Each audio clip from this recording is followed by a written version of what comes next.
When I was a boy, there were two curious men running about who were called the optimist and the pessimist. I constantly used the words myself, but I cheerfully confess that I never had any very special idea of what they meant.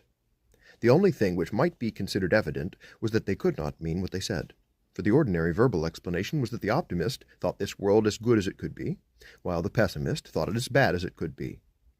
Both these statements being obviously raving nonsense, one had to cast about for other explanations. An optimist could not mean a man who thought everything right and nothing wrong, for that is meaningless. It's like calling everything right and nothing left.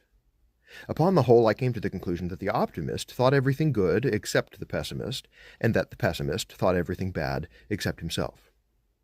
It would be unfair to omit altogether from the list the mysterious but suggestive definition said to have been given by a little girl. An optimist is a man who looks after your eyes, and a pessimist is a man who looks after your feet. I'm not sure that this is not the best definition of all.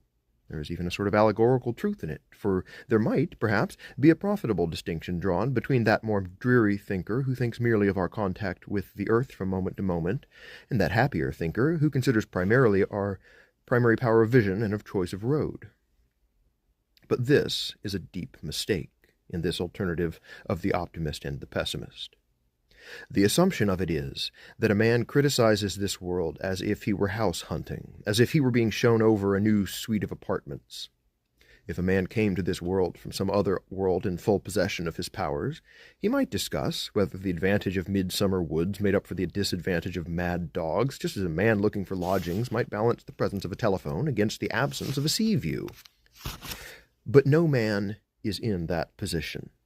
A man belongs to this world before he begins to ask if it is nice to belong to. He has fought for the flag, and often won heroic victories for the flag, long before he has ever enlisted. To put shortly what seems the essential matter, he has a loyalty long before he has any admiration. In the last chapter, it has been said that the primary feeling that this world is strange and yet attractive is best expressed in fairy tales. The reader may, if he likes, put down the next stage to that bellicose and even jingo literature which commonly comes next in the history of a boy. We all owe much sound morality to the penny dreadfuls.